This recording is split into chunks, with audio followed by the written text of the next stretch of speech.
ये वतन का भारत एक अद्भुत देश, अलग अलग प्रांतों में बंटा। हर प्रांत की अपनी भाषा, अपनी संस्कृति, अपने जीवन मूल्य। ये अलग अलग रंग इस देश की आत्मा को रंगते रहे हैं और ये सतरंगी छटा लिए वो मुस्कुराता रहा है। इन अलग अलग खुशबुओं को एकता के स्वर में गुनगुनाता रहा है। भारत की ही तरह इसके हर प्रांत, हर राज्य का भी एक इतिहास है। उसका एक संघर्ष है, उसकी भी एक गाथा है। आज भारत के पूर्वी तट पर बसे एक ऐसे ही राज्य के उद्भव की कहानी गुनगुना रहा है वतन का राग। उत्तर में झारखंड, उत्तर पूर्व में पश्चिम बंगाल, दक्षिण में आंध्र प्रदेश और पश्चिम में छत्तीसगढ़ से घिरा ये राज्य है ओडिशा, जिसे पहले उड़ीसा के नाम से जाना जाता था। पूर्व में बंगाल की खाड़ी से उठने वाली हवाएं इस राज्य के मन को अलग तरह से स्पर्श करती हैं। इसीलिए इस राज्य की महक अनूठी है। ओडिशा ये उसी प्राचीन राष्ट्र कलिंग का आधुनिक नाम है जिस पर 261 ईसा पूर्व मौर्य सम्राट अशोक ने आक्रमण किया था और इस युद्ध में हुए भयानक रक्तपात से व्यथित होकर अंततः बौद्ध धर्म को अपना लिया था। इस प्रांत से जुड़ी कितनी ही बातें हैं जो इसे एक विशेष पहचान देती हैं। यहाँ संबलपुर के पास स्थित हीराकुंड बांध विश्व का सबसे लंबा मिट्टी का बांध है।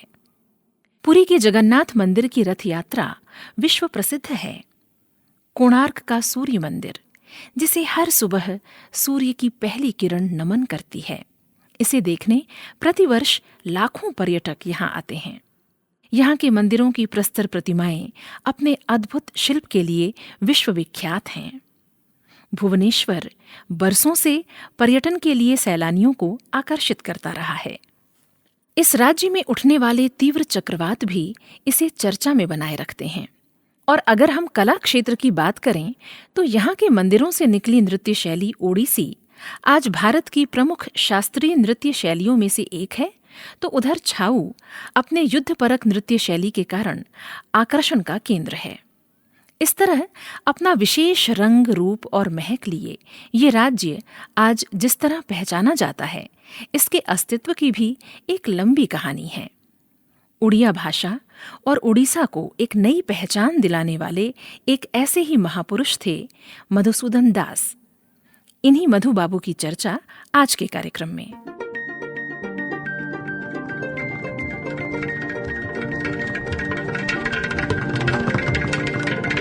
जीवन जागृत की लाल चाल, फूको फिर से साहस संभाल। ओ रण चंडी के महाकाल, आने दो यौवन में उबाल। आजादी की जलती मशाल, आजादी की जलती मशाल। हाथों हाथों लेकर अधीर बढ़ चलो वीर, बढ़ चलो वीर। हाथों हाथों लेकर अधीर बढ़ चलो वीर, बढ़ चलो वीर।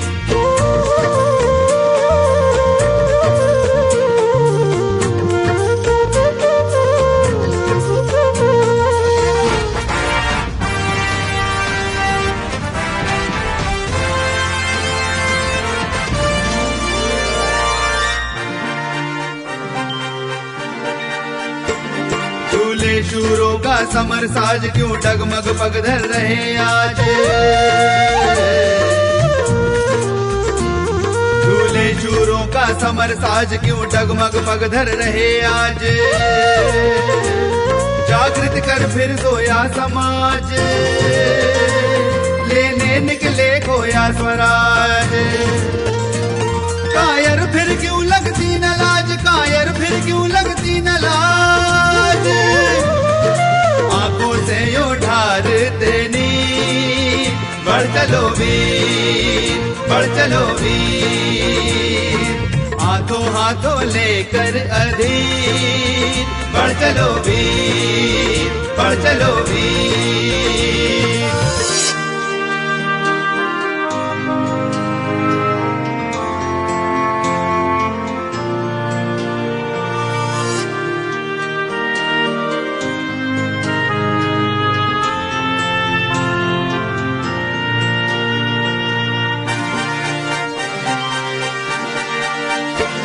जो गूंज रहा है प्रलय गान, हाथों पर लेकर चलो जान।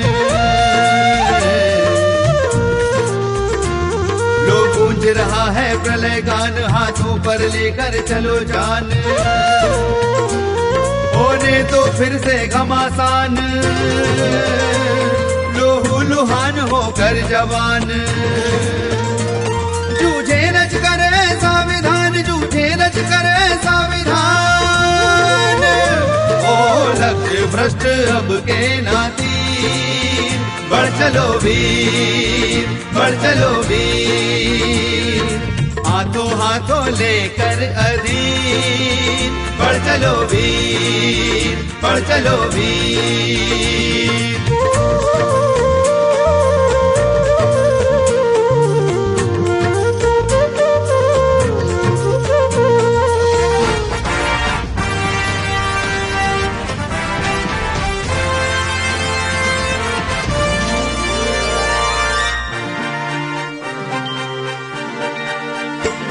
चोले फूटे फिर लगे आग, हो भस्म दास था का सुहाग।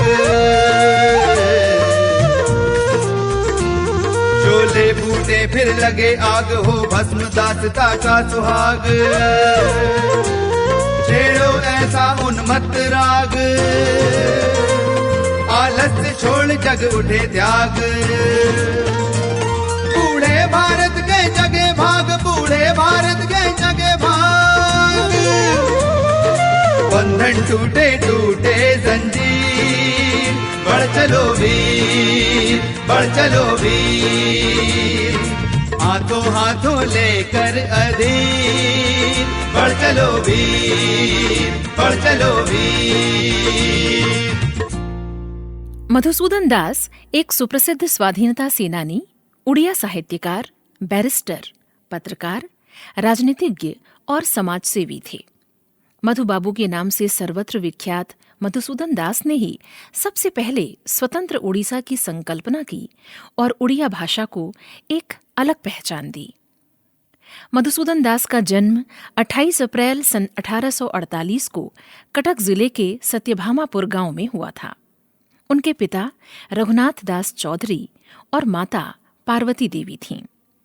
अपनी आरंभिक शिक्षा के बाद आगे की पढ़ाई के लिए उन्होंने कटक हाई स्कूल में प्रवेश लिया और फिर कलकत्ता विश्वविद्यालय से बीए और 1873 में एमए और 1878 में बीएल की डिग्री प्राप्त की। ये वो समय था जब ओडिशा बंगाल, बिहार, केंद्र प्रदेश और मद्रास राज्यों में समाहित था। उड़िया भाषा को भी स्वतंत्र भाषा के तौर पर मान्यता नहीं थी। उड़िया भाषा की सुरक्षा और स्वतंत्र उड़ीसा प्रदेश के गठन के लिए मधु बाबू ने उत्कल सम्मिलनी की स्थापना की।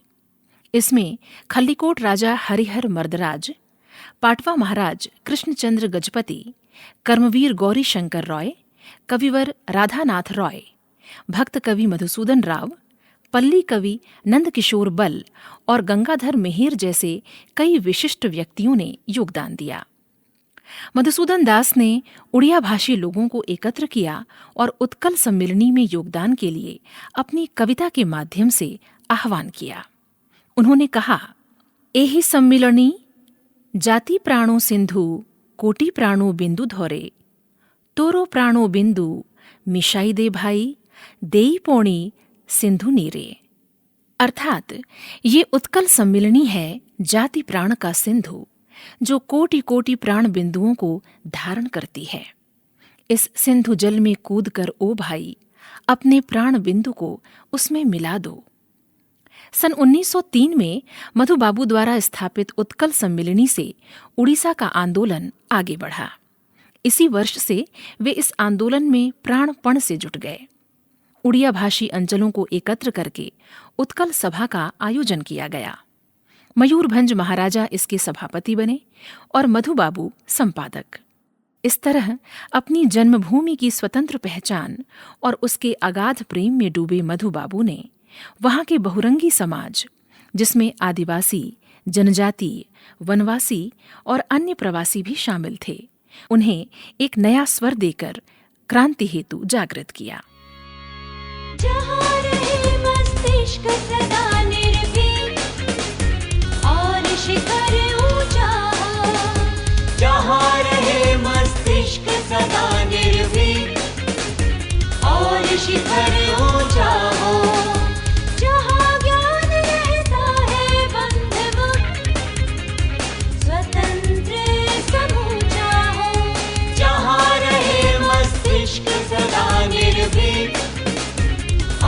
शिखर ऊंचा हो, और शिखर ऊंचा हो, और शिखर ऊंचा हो।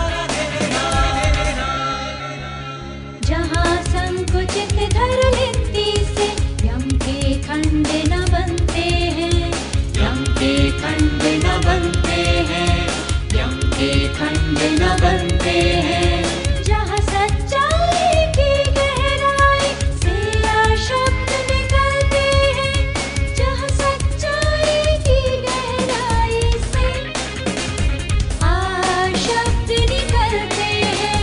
जहाँ रहे मस्तिष्क सदा निर्भीक, और शिखर ऊंचा हो, और शिखर ऊंचा हो, और शिखर ऊंचा हो।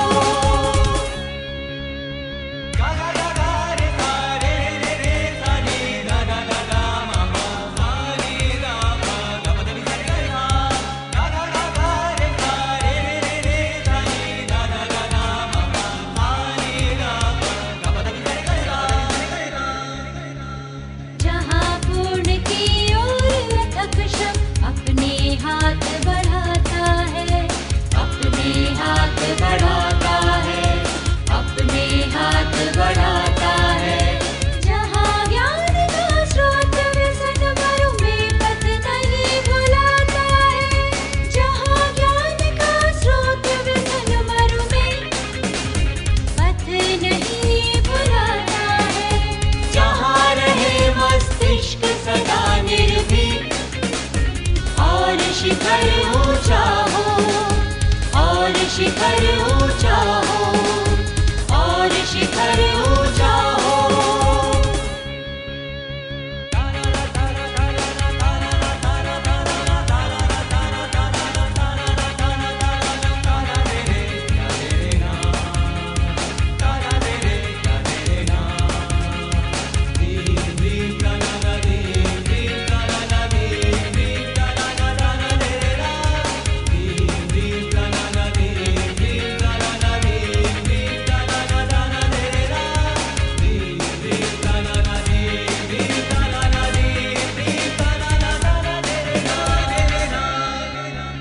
जहाँ ध्यान जाता विचार कर्तव्य और हो कर तेरा, कर्तव्य और हो कर तेरा, कर्तव्य और हो कर तेरा।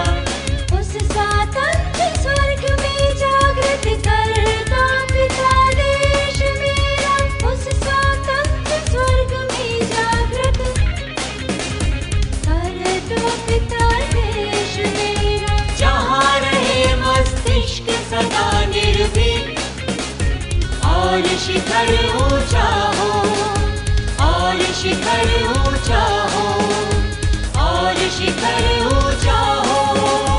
जहाँ रहे मस्तिष्क सदा निर्भीक, और शिखर ऊंचा हो, जहाँ रहे मस्तिष्क सदा निर्भीक, और शिखर ऊंचा हो। जहाँ ज्ञान रहता है बंध मुक्त, स्वतंत्र समूचा हो। जहाँ रहे मस्तिष्क सदा निर्भीक, और शिखर ऊंचा हो, और शिखर ऊंचा हो, और शिखर ऊंचा हो। उत्कल सभा की ओर से मधुसूदन दास लंदन गए और अंग्रेज सरकार के सामने दावा किया कि सभी उड़िया भाषी और उसके सारे अंचल एक शासन के अधीन रहें। वहां के लोगों की आर्थिक और सामाजिक दुर्दशा दूर करने के उद्देश्य से उन्होंने सन 1907 में इंग्लैंड की यात्रा भी की। इस समय तक बंग भंग आंदोलन समाप्त हो चुका था और स्वाधीनता की चेतना से पूरा पूर्व का जनमानस जाग उठा था। राजनैतिक उथल-पुथल के इस समय में जब प्रांतीय सरकारों के माध्यम से भारतीयों की मांग को संतुष्ट करने की चेष्टा की जा रही थी, उस समय मधु बाबू बिहार और उड़ीसा प्रांत की विधान परिषद के सदस्य चुने गए। अंग्रेजी सरकार ने गवर्नमेंट ऑफ इंडिया एक्ट 1919 लागू किया और प्रांतीय सरकारों की स्थापना के साथ सन 1921 में मधुसूदन दास को स्थानीय स्वशासन, जन स्वास्थ्य और चिकित्सा और लोक निर्माण विभाग में मंत्री बनाया। इस तरह वे उड़ीसा के प्रथम नागरिक बने जो विधान परिषद और केंद्रीय विधानसभा दोनों के सदस्य चुने गए। इस समय देश में असहयोग आंदोलन का दौर चल रहा था और स्वाधीनता की आवाज पूर्ण स्वराज की ओर बढ़ रही थी। इस राजनैतिक चेतना को आगे बढ़ाते हुए मधुसूदन दास ने उड़ीसा को एक सूत्र में बांधा और 1 अप्रैल सन 1936 को उड़ीसा प्रांत का जन्म हुआ। उड़ीसा अपने चांदी के तारों के कलात्मक काम ताराकसी के लिए पूरे विश्व में विख्यात है। मधुसूदन दास ने इसके कारीगरों और शिल्पियों को समन्वित और संयोजित करके 1897 में ओडिशा आर्ट वेयर वर्क्स की स्थापना की थी ताकि उनका शोषण रोका जा सके और ये कला फले फूले। उड़ीसा के औद्योगिक विकास की अगर हम बात करें तो सन 1905 में उन्होंने चर्म शिल्प उद्योग के लिए उत्कल ट्रेनरी की स्थापना की। एक लेखक और कवि के रूप में मधुसूदन दास की ख्याति अनुपम है। उड़िया भाषा को उन्होंने आधुनिक कलेवर और वैज्ञानिक रूप देने में अथक परिश्रम किया। वे अंग्रेजी और उड़िया में समान रूप से रचना करते थे। इतना ही नहीं, एक शिक्षक के रूप में भी उनका अत्यधिक सम्मान था। कलकत्ता विश्वविद्यालय के उपकुलपति आशुतोष मुखर्जी और नेताजी सुभाष चंद्र बोस के पिता श्री जानकीनाथ बोस को उन्होंने शिक्षक के तौर पर पढ़ाया भी था। इस तरह उड़िया भाषा और उड़ीसा प्रदेश, इन दोनों की प्राण प्रतिष्ठा में मधुसूदन दास ने अमूल्य योगदान दिया। लेकिन वे इस प्रदेश का गठन देखने के लिए जीवित नहीं रहे। गठन से 2 वर्ष पूर्व ही 4 फरवरी सन 1934 को उन्होंने अंतिम सांस ली। उड़ीसा की संस्कृति, भाषा और वहां के लोक जीवन को नव संस्कार देने वाले बैरिस्टर मधु बाबू उड़िया लोकोक्तियों में आज भी जीवित हैं। पाठो पढ़ो भी, कालिया घोड़ा रे चढ़ो भी, मधु बारिस्टर सौंगे लौड़ो भी। उत्कल गौरव के नाम से प्रसिद्ध मधुसूदन दास की प्रसिद्ध कविता उत्कल संतान, जाति इतिहास और जननी रा उक्ति आज भी लोक के कंठ में बसी हुई है। शत शत नमन ऐसी महान विभूति को।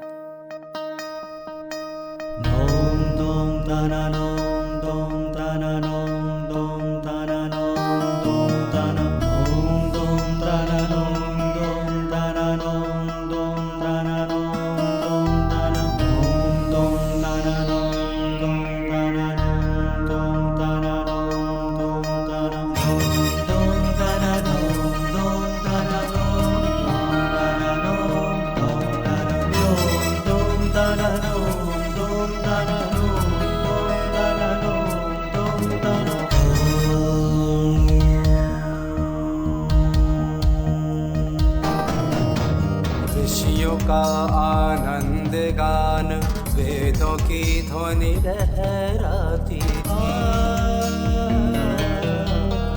ऋषियों का आनंद गान वेदों की ध्वनि लहराती थी। कविता कौशल कला सुशासन सुंदरता छवि छाती दान कर्तव्य वीर नर नारी से भरपूर रहे। हिंसा कपट लोभ छल मद से भारतीय जन दूर रहे। सभ्य जगत के बीच में मुकुट हमारा देश था। परिपूर्ण पर सीधा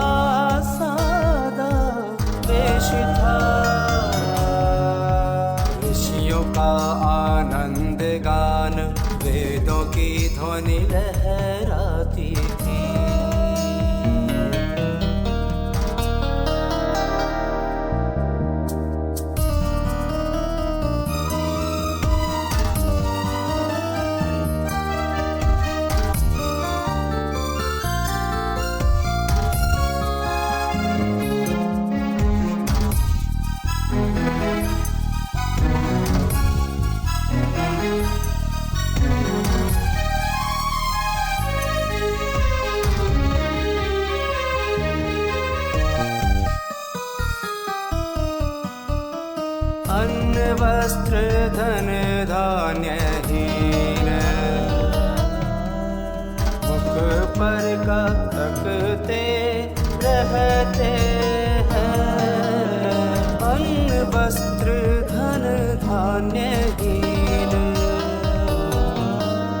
मुख पर कब तकते रहते हैं।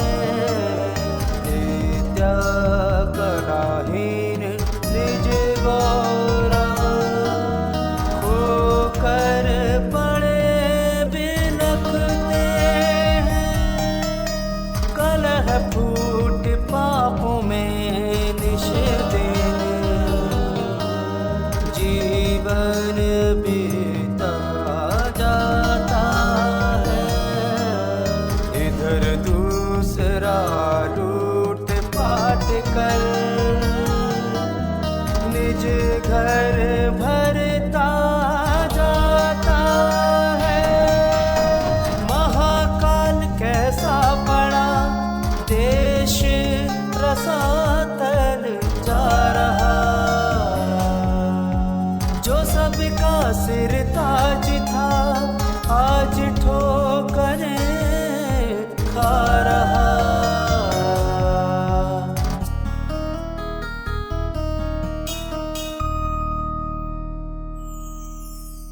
ऋषियों का आनंद गान, वेदों की ध्वनि लहराती थी।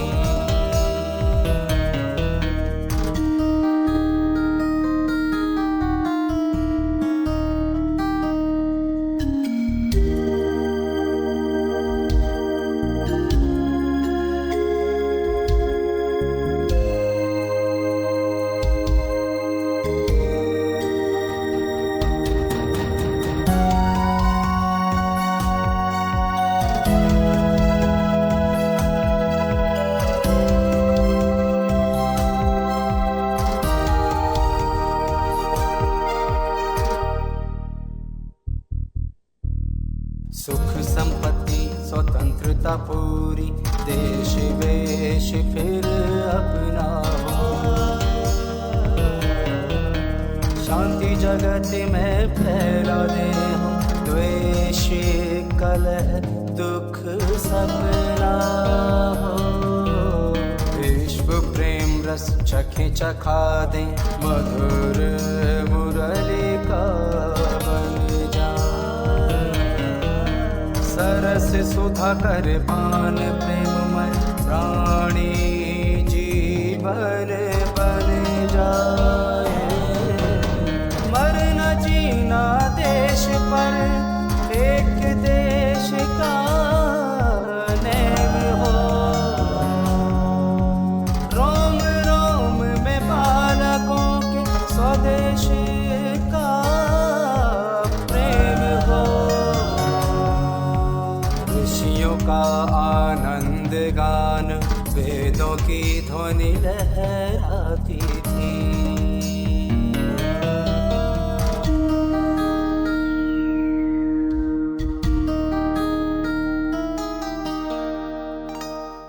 ये वतन का